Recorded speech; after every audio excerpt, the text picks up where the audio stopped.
We're beginning Chapter 16, Cold War, the Pyrrhic Gambit. By the summer of 1955, the CIA had grown to a point where it was ready to flex its wings in areas in which it had never been able to operate in ways that it would test its intragovernmental potential. The first wave of Army Special Forces support of CIA war planning initiatives and of U.S. Air Force air resupply and communications activity had warned following the Korean War, yet the major overseas base structure that the CIA had been able to establish under the cover of those units remained. Border flights, leaflet drops, and other Iron Curtain sensing operations were underway both in Europe and Asia. But the CIA had no major projects that it could call its own. The agency believed that it had the means and the requirements for advanced operations, which it would support on its own initiatives. One of the first of these would be a worldwide airborne capability for electronics intelligence, radio transmission surveillance, photographic and radar intelligence, and other related activity. TSS had developed many things that could be put to work, and the overseas base structure that the Deputy Director of Security had created under the war planning cover. Deputy Director of Services, Deputy Director of Services had created under the war planning cover was more than adequate to support operations. A small team of Air Force officers, some really Air Force officers who were on agency assignment, and other CIA career personnel who operated under Air Force cover, met with U.S. Navy personnel to make arrangements for the purchase of 7 new Navy aircraft known as the P-2V-7. The P-2V was not a new plane. It had been developed shortly after World War II, and the original model at one time held the world record for straight-line, unrefueled, long-distance flight. The Dash 7 model had, in addition to its 2 large reciprocating engines, 2 small T-34 Westinghouse jet engines. These small jet engines gave the plane a powerful jet-assisted takeoff capability and a burst of speed capability if such be needed in any hostile situation. The airframe was rugged and proven. The Navy's support facilities were available all over the world. Also, adequate cover for this plane was possible because it was slated to be given to many foreign countries as part of the military assistance program. This meant that if one should happen to be lost on a clandestine mission, the United States could disclaim any connection with the flight on the hopeful assumption that whatever country found the wreckage in its backyard would be unable categorically to say whether it came from the United States or from one of several other countries. The gross weakness of this type of cover is readily apparent. Any target, such as China, Eastern European satellites, or the Soviet Union, would scarcely even consider that these specially equipped aircraft had been launched on such a mission by Greece, Taiwan, or Japan, even if they did have some P-2V-7s as a part of their military assistance program. Furthermore, the appearance of any aircraft of this type in the inventory of any country would be made the subject of an attaché report, and any worthwhile military intelligence system would have reported within days the existence of the exact number of such aircraft. Therefore, if one did show up as wreckage in a denied area, all that country would have to do to verify any cover story release would be to check its records against what it knew to be there and determine if a plane in fact had been lost. The loss would be readily apparent. Such a rather simple abuse of cover would usually lead one to conclude that the exploitation of cover was no more sincere than the most other security devices, and that it had been designed just to play the secrecy game in this country, whether it had any merit vis-a-vis the world of communism or not. But in any case, this is the way it was all done. This latter point about cover itself was always made a subject of prime importance by the agency. Wherever the planes would be operated, they would have to have insignia and special serial numbers. Nothing stands out more than an unmarked plane. And they would have to operate as part of some parent or cover organization to be effective cover. These numbers and insignia could not be picked out of thin air. The CIA cannot operate aircraft of its own with a CIA insignia on them. This was one of the prime considerations during the first meetings with the Navy. Discussions went well up to a point of getting the Navy to agree to provide the worldwide support and cover this operation would require. The Navy could see that if anything ever went wrong with the program, if any one of these planes ever crashed or was shot down over denied territory, it would be the Navy that would have to bear the brunt of the exposure. The Army and Air Force already had a history of going along with the CIA, but the Navy, a service that has created a much stronger sense of tradition, was willing to help. However, it was never willing to become involved. For a while, this impasse brought the P2V7 negotiations to a standstill. Finally, the Air Force people in the CIA decided that they could find no other suitable aircraft and that they would have to find some other way to get this project going. Utilizing their original choice, the P2V7, they asked for a meeting with the Air Force. It took place sometime in August or September of 1955. It was finally agreed that the CIA would make arrangements with the Navy for the production and purchase of the planes, and that they would be delivered to the U.S. Air Force. The Air Force had agreed, at the insistence of the CIA, to try to establish an adequate support program for these Navy aircraft. Such a support project is not easy. The Air Force had aircraft with similar engines, but everything else about them was different.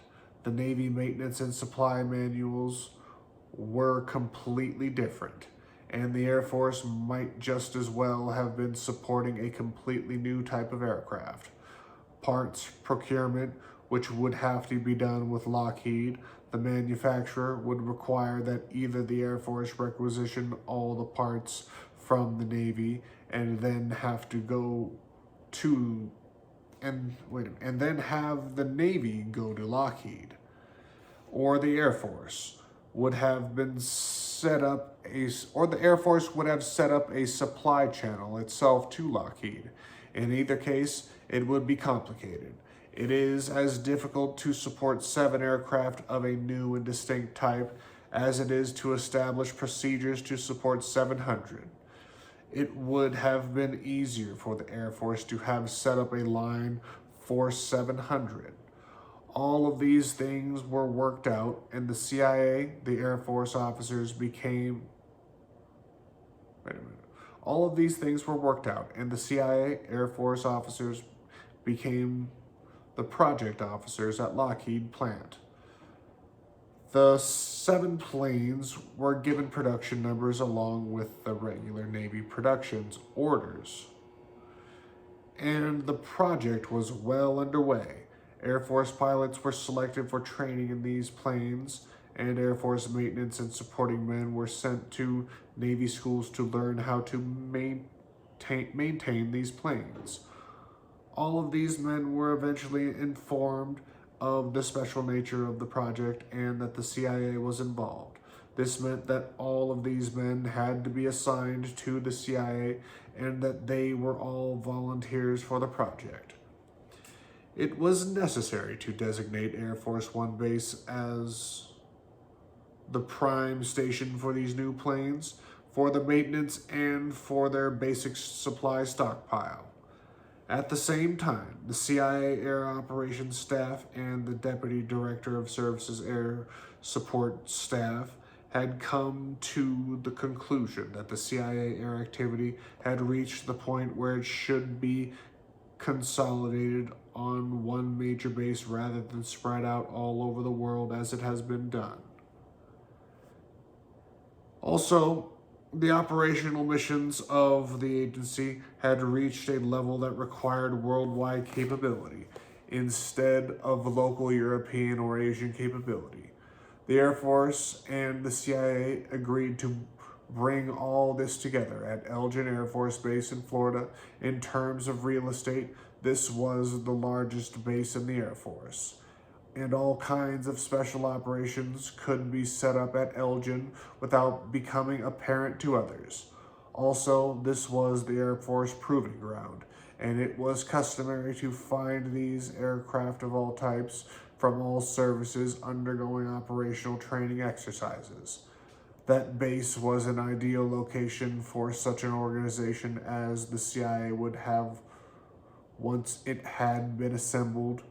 Agreement upon the CIA base at Elgin facilitated the support of the P2V7s.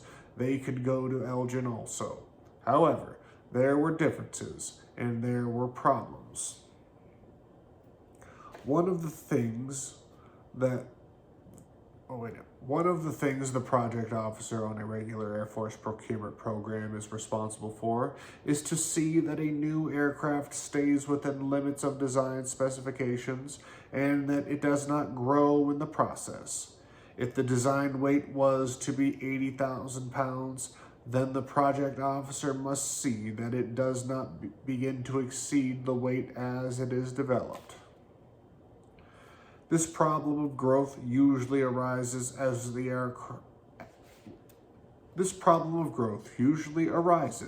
result of additional This problem of growth usually arises as the result of the addition to the airframe of other components that are to be a part of the plane's armament and electronic avionics packages. This was not quite the problem with the CIA plane because it would not have armament, but because this project had been shrouded in security classifications, the usual specialists who would have been monitoring the work on these planes were not permitted to work on the P2V7s, and the agency had its own men on the job. Later in the development of the CIA version of the P2V7, it was found that the plane had taken a lot of weight and that if all the extra gadgets and other components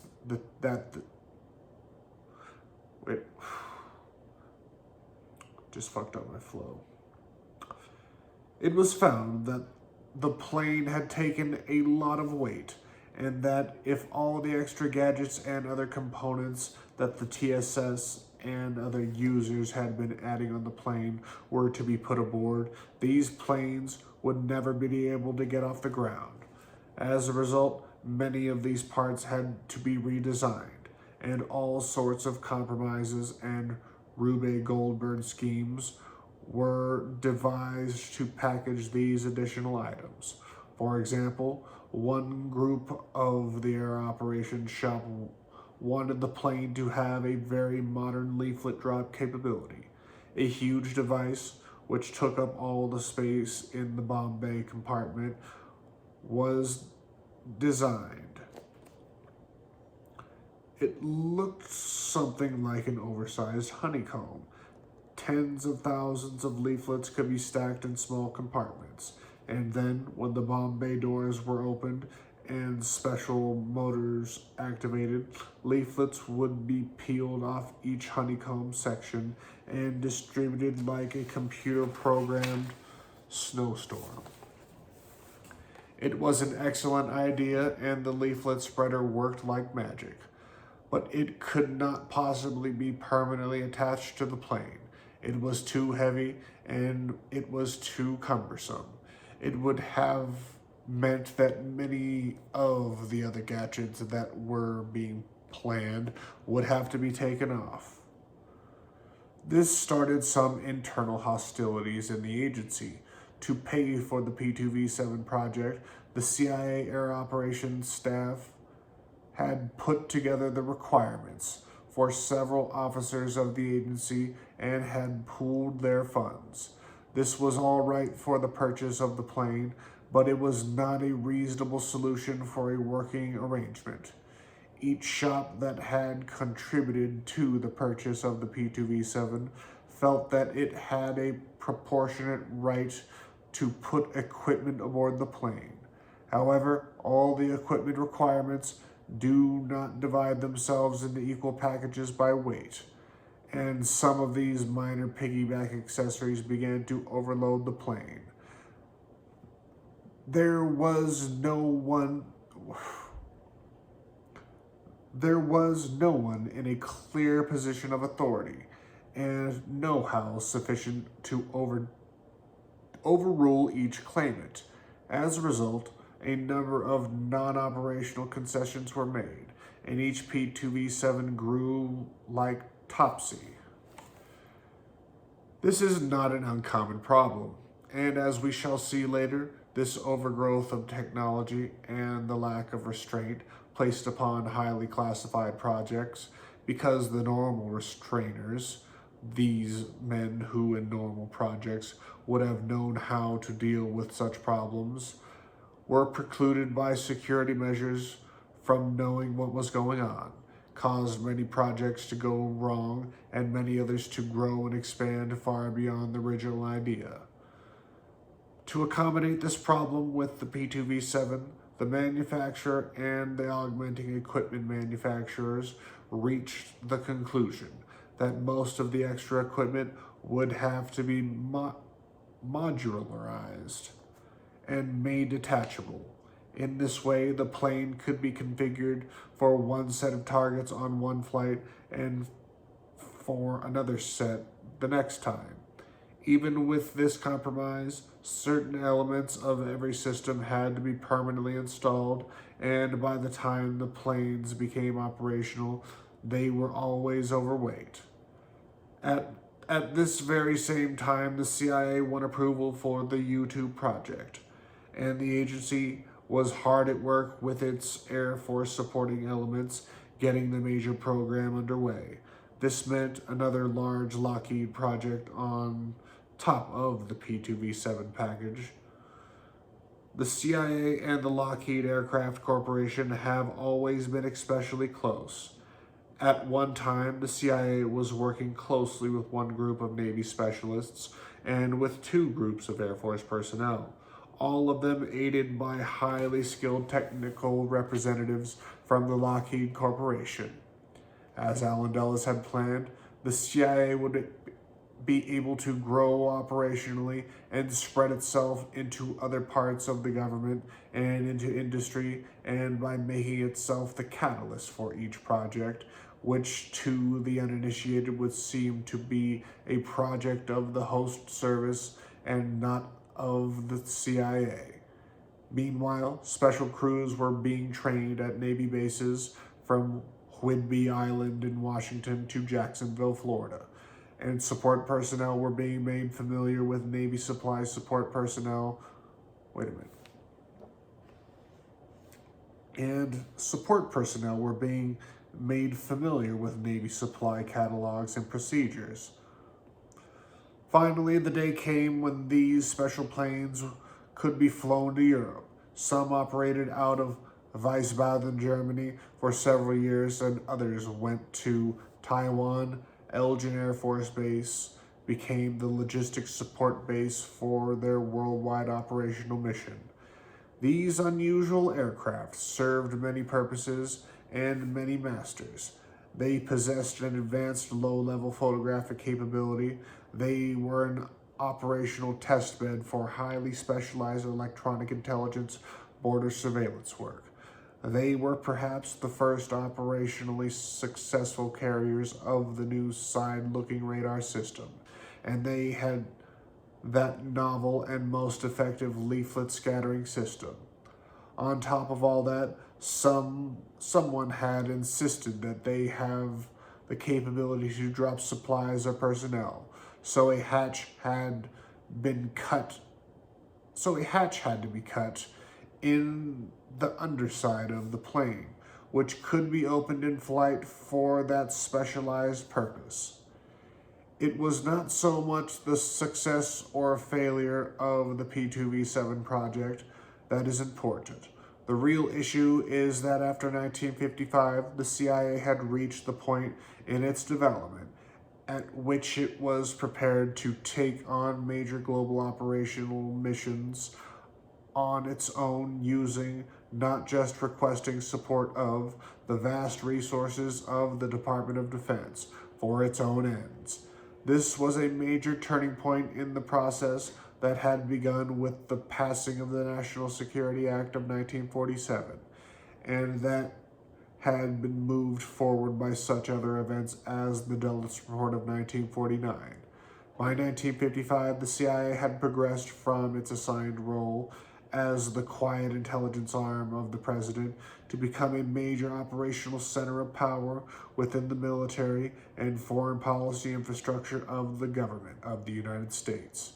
The P2V7 was another step on the way and was positive evidence of the stage of development.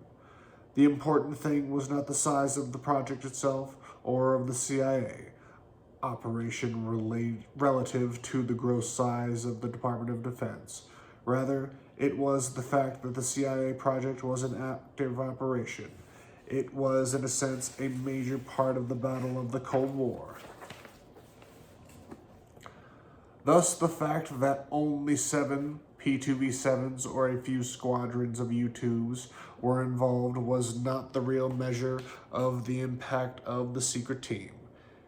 It was the fact that the secret team was operational anywhere in the world, fully supported by any element or elements of the Department of Defense and its supporting industrial complex that the CIA needed for its fun and games. Thus, the Western world versus the Communist world Cold War was made increasingly more real because the secret team was actively, though clandestinely engaged.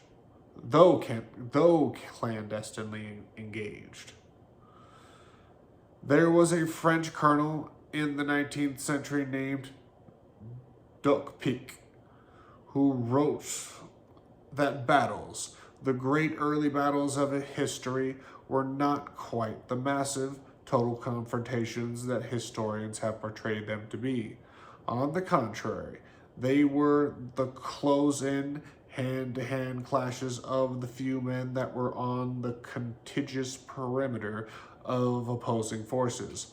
Although 60,000 men may have been arrayed on one side, confronted by 80,000 of the advancing enemy, the only men actually engaged at any one time were those in the front line, and then only those in that part of the front line who actually came into physical contact with their counterparts and adversaries.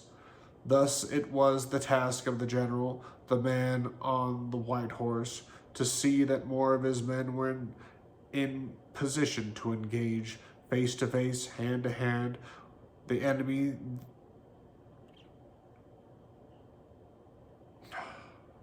It's a weird sentence. Thus it was the task of the general, the man on the white horse, to see that more of his men were in position to engage face-to-face, hand-to-hand. The enemy then were on the other side. Yet in the shoulder-to-shoulder mass combat of that time, only so many men could effectively be crammed into a given area at the same time, and this would roughly be equal for both sides. It was at this juncture that tactics and training began to decide the course of the battle. As men in the front fell, others directly behind them had to move into the fray.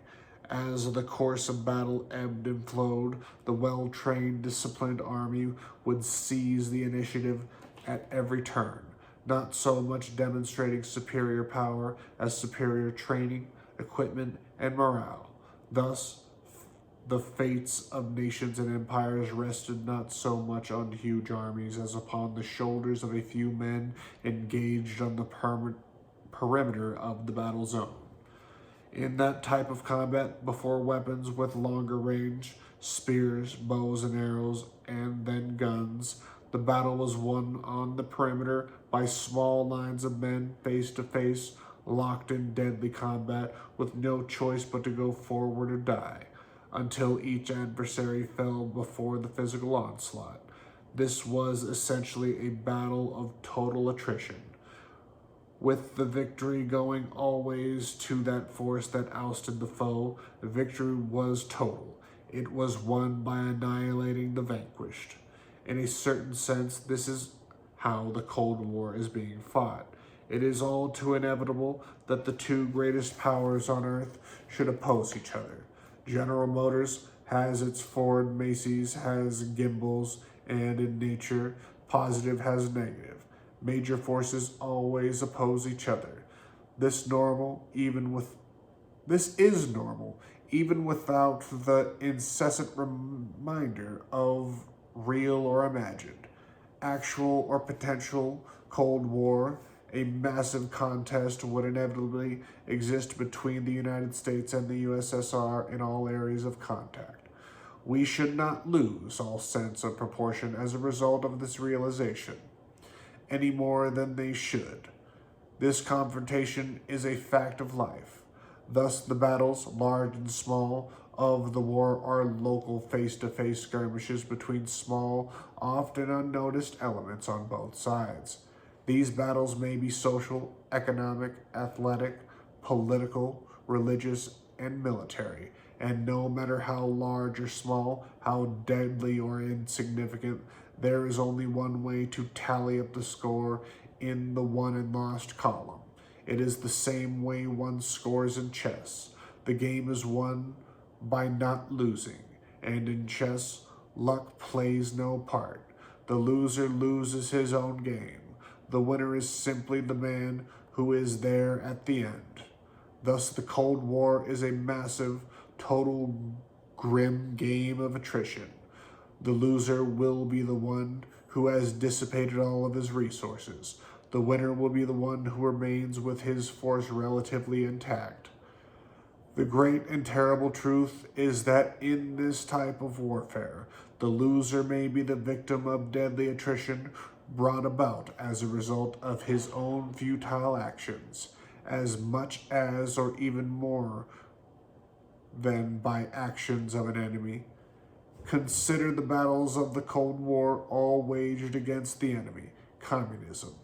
In the Berlin airlift, for example, there may have been a sort of local victory, but in the true measure of victory in the war between the great powers, it was the United States that paid very heavily, and the USSR that made little more than verbal onslaughts.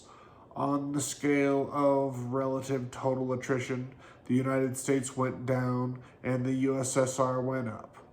In this type of scoring, the up is relative. Or look at the scores of the massive special operations into the rebellion in Indonesia. Again, the battle was waged against communism. The cost to the United States was very great, much greater than most people realize, because so much of what actually took place was concealed quite effectively from the American people, although it was not unknown to the Indonesians, the Chinese, and the Russians, and for that matter, to any other country that choose to know. As a result of that costly Cold War battle, again, the attrition of the United States was considerable, and that of the USSR was negligible. The Bay of Pigs was another such major battle. We made a great investment in resources and in our world prestige. Russia's contribution was again little more than words. And there were more words of Castro than of men in the Kremlin. Even after the gross failure of the battle, the United States lost further in the tribute is paid in the sum of more than $53 million for the release of the Cuban patriots who had been captured by Castro. It might be pointed out that it is not so much monetary and other costs of such a secret operation that are important as it is the fact that, like the battles of old, it is the ratio in the Cuban operation, $53 million to 0, which is so deadly. This has been the scoring for the Cold War almost all the way along. When Khrushchev no more than threatened Western Europe with medium-range rockets after the outbreak of the Suez attack in 1956, he set off a flurry in this country to create a weapon that up to that time had never been considered essential. This led to the hasty and fruitless development of the intermediate-range ballistic missile. Hundreds of millions of dollars were spent on these rockets, and except for their bonus payoff as power systems for certain space projects, the Jupiter, Thor, and Polaris original model programs were all hasty tributes to the Cold War threat. Again, United States attrition was in the billions of dollars, and the USSR loss was little more than a bluster of an angry Khrushchev. The Cold War has been fought along the perimeter of the zones of communism and of the free world, along what is called the Iron Curtain, the Northern Tier, and the Bamboo Curtain. In a very special sense, it has been fought like ancient wars by those few who actually brush against the hot spots. If anything was ever a better example of the futility of this type of conflict than the operation in Indochina, which has taken place during the past 2 decades, it would be hard to find here again the contribution of the United States. The terrible attrition of our national wealth, prestige, manpower, and money has been stupendous. It is really unparalleled in the history of warfare. One nation has lost so much, and its stated adversary has lost and contributed so little. The United States has lost more than 55,000 men, and the USSR has lost none. The United States has lost more than $200 billion, and perhaps much more if the gross cost included this in total. And the Soviet Union has lost a few billion at the most, only enough to assure that we would not lose heart and leave, unless there is an early realization of these significant facts, and with its major change in the course of events in this country. This massive conflict may well be the last one of this stage of civilization. By all indications now, it is moving relentlessly to a conclusion of doom for the United States, as in a terrible human chess game. The loser is giving up all of his men as a result of his own errors, and the winner is doing little more than waiting out the game and keeping up the relentless pressures. This is why it is so important to see how the early small-scale contests between the operational forces under the direction of the secret team began to stir the sleeping giant of the Defense Department into an ever-ascending crescendo of Cold War activity, with such minor events as the worldwide program of the P2V7 and all that it involved, with the much more significant U-2 program escalating from its first tenuous border excursion to that final flight by Gary Powers in May 1960. The secret team was preparing itself for other operations, each one larger and grander than the one that came before. And each time, as the secret team prepared a new operation, it was the catalytic force that spurred the passive counterpunching military establishment further into the quagmire of massive attrition. By 1958, Things had gone so far along these lines that the CIA was able to get itself involved in the most ambitious foreign operation. Contact had been made with an attaché from Indonesia in Washington. This is not an unusual thing, and the CIA, the Department of State, and the Defense Department are frequently in contact with foreign individuals and groups who believe, selfishly in most instances, that with the help of the United States, they can take over their own communist-oriented government. In the case of the Indonesian attaché, the CIA was willing and ready to sound him out further because it believed the removal of Sukarno from power in Indonesia would return that major Asian nation to the non-communist family of nations. The anti-communist war cry looked especially good there. Rebel leaders from one end of the Indonesian island chain to the other were encouraged to organize and to plan a major rebellion against Sukarno. Meanwhile, the CIA prepared for its most ambitious peacetime operation. A headquarters was established in Singapore. The training bases were set up in the Philippines. An old World War II airfield on a deserted island in the Southwest Pacific was reactivated, and other airstrips on remote Philippine territory were prepared for bomber and transport operations. Vast stores of arms and equipment were assembled in Okinawa and in the Philippines. Indonesians, Filipinos, Chinese, Americans, and other soldiers of fortune were assembled in Okinawa and in the Philippines, also to support the cause. The U.S. Army took part in training the rebels, and the Navy furnished over-the-beach submarine backup support.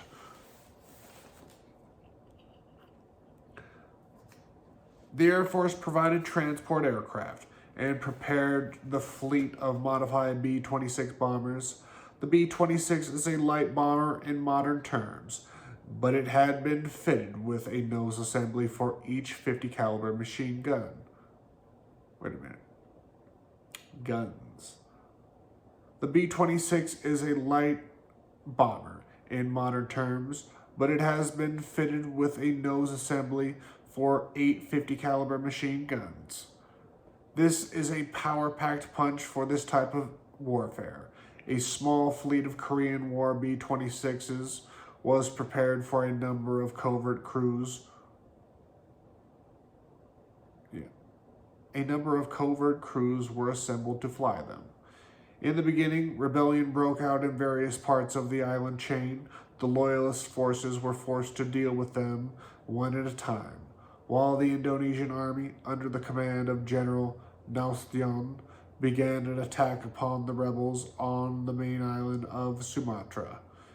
It seemed that the rebel cause would be victorious on the other islands. However, the inability of the rebels to win decisive victories and to enlist the aid of neutrals or of the regular forces of the government turned the war back gradually in favor of the loyalist army. The struggle was protracted, and the CIA threw everything it had into attack. Tens of thousands of rebels were armed and equipped from the air and over the beach, but at no time were the rebels ever able to take the offensive. Meanwhile, the U.S. ambassador in Jakarta had the difficult task of maintaining the semblance that the rebels were attacking on their own, and that the United States was not involved. As if to strengthen his hand, the Chief of Naval Operations, then Admiral Arleigh Burke, sent his Chief of Intelligence to Jakarta right at that time, as much as if to say that certainly there was no U.S. military involvement in these attacks. It was an unusual rebellion, with the CIA doing all it could to help rebels and with the overt U.S. government officials doing all they could to maintain normal relations. Then, during an air attack on the Indonesian supply vessel, one of the B-26 bombers was shot down. The pilot and crew were rescued. The pilot turned out to be an American, and his crew was mixed from other nations. This American, Alan Pope, had in his possession all kinds of routine identification documents, including a set of U.S. Air Force orders that proved beyond any doubt that he was an active Air Force pilot. The only choice left for the Indonesians was to assume that he was either a U.S. Air Force pilot flying for the United States Air Force, or that he was a U.S. Air Force pilot flying in support of the rebels clandestinely at the direction of the CIA. Things had not been going well, and other CIA assistants had been compromised. Things had not been going well, and other CIA assistants had been compromised. It was not long before rebel activity was limited to remote areas where government control had never been strong in the first place. General Naustion continued a mop-up campaign, and the rebellion came to an end.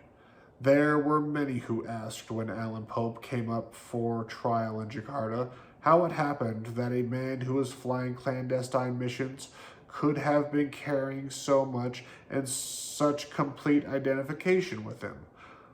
Why had he not been subjected to a search and other controls that would have assured that he would have been stateless and plausibly deniable if captured? These same questions were asked after Gary Powers had been captured in the Soviet Union after his U-2 landed there in 1960. The usual procedure requires that the aircraft and all records that might ordinarily have been aboard the plane and all other airborne materials be sanitized before the plane is used on any clandestine mission. A considerable amount of money has been spent by the Air Force to assure that these B-26 aircraft had been sanitized and that all airborne equipment were deniable. At the forward base where Alan Pope and the other pilots were operating, the CIA was supposed to assure that all crew members were sanitized. This requires that they enter a crew room stripped naked and then be examined by proper authority. From that room, they would enter another bar room, where nothing but the flight of clothes they would wear would be available. All personal effects and other identification would be removed and left in the first room. From this second room, the crew would be driven directly to their aircraft. However, all crew members, as all other members of the human race, have a strong sense of survival, and they know very well that if they are captured and declared to be stateless, they will have no legal means to appeal to the United States or to any other nation, and that they will be shot as spies in accordance with custom. On the other hand, if they are captured and can prove beyond doubt that they are American, then they become valuable pawns in the hands of their captors. The nation that has captured them can deal privately with the U.S. government in a form of top-level international blackmail.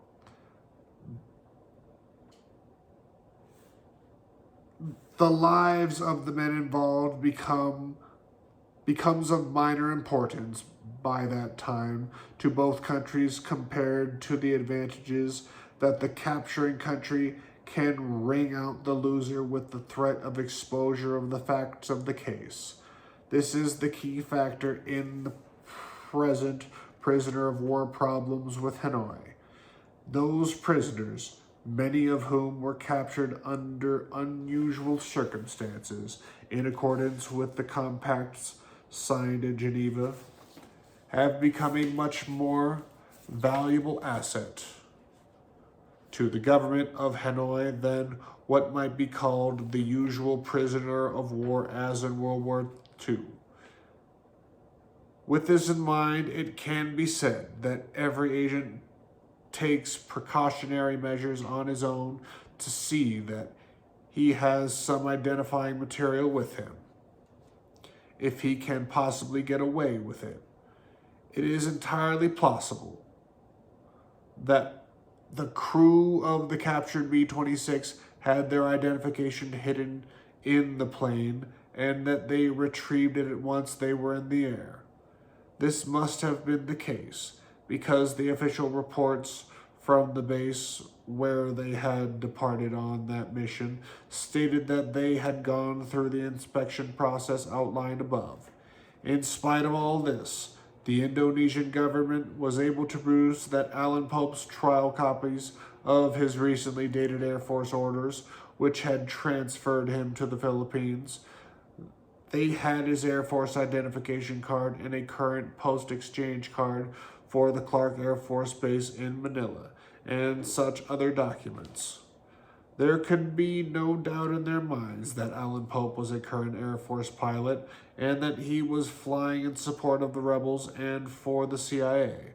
Such evidence is all that is needed to expose the hand of the United States and to lay this government open to pressures. Students and researchers of subsequent action in Indonesia may have noted that the Pope case and all that it exposed had cost the government heavily in the years that followed. Although Pope had been captured in 1958, it remained for Bobby Kennedy during the administration of President John F. Kennedy to complete some of the remaining payoff. The Indonesian campaign was no small matter. It marked the entry of the CIA into the big time. Its failure marked the beginning of a most unusual career for the CIA. It seemed that the more the CIA failed, the more it grew and prospered. As a direct and immediate result of this failure, the Eisenhower administration made a searching review of what had happened. Unlike the Bay of Pigs investigation 3 years later, this review was not made in public, and it was not as gentle on the main participants. The leader of the CIA activity in Southeast Asia at that time of the Indonesian action was Frank Wisner. He was then the deputy director of plans for the CIA. He had gone to Singapore himself to head the operation rather than to delegate the support task. My goodness. He had gone to Singapore himself to head the operation rather than delegate this important task to someone else. Wisner was relieved of duty with the agency, along with several other top officials, and the whole team that had worked on that program was broken up and scattered to the four winds of agency assignments. This brusque action by Eisenhower, although properly justified, led to certain events that have left their record upon history. The activist in the Eisenhower administration who had gone along with the Dulles Frank Wisner on this campaign was the Vice President Richard M. Nixon, also the man who wielded the cudgel when it came time to clean house was the same Richard Nixon. In the government civil service safe haven, it is one thing to censure and to wiring hands, but it is to in government civil service where it'll make sense. Also, the man who wielded the cudgel when it came time to clean house was the same Richard Nixon.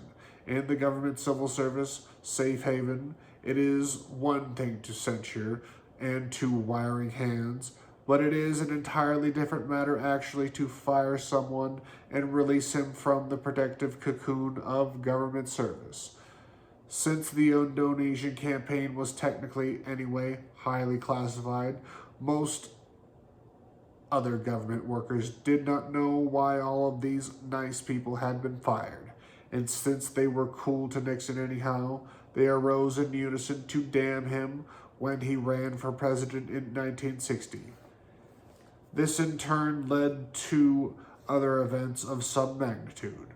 When Eisenhower directed Allen Dulles to brief Kennedy and Nixon equally during the campaign, Dulles had briefed each of them according to his idea of what each needed to know. He knew that Nixon was up to date on such things as the anti-Castro campaign, so he did not have to go into detail on that with him. And when he briefed Kennedy, he gave the same briefing, both strictly fair and equal. This meant that Kennedy had not been briefed as fully on the anti-Castro plans as Eisenhower might have thought desirable. Allen Dulles was able to report, when challenged, that he had briefed them both equally, and that he had not gone into the detail of the covert Cuban campaign, later the Bad Pigs. This will be discussed in detail later. However, other CIA officials at a level well below Allen Dulles did see to it that Kennedy knew all there was to know about the anti-Castro campaign and everything else that might help him in his bitter and strenuous campaign against Nixon. Thus Nixon, who carefully observed the limits of security, was at a considerable disadvantage, and Kennedy, who could take the stance that he was not officially aware of classified things of that nature, could use anything he chose against Nixon. The assistance that he got across the board from the multi-million civil servant.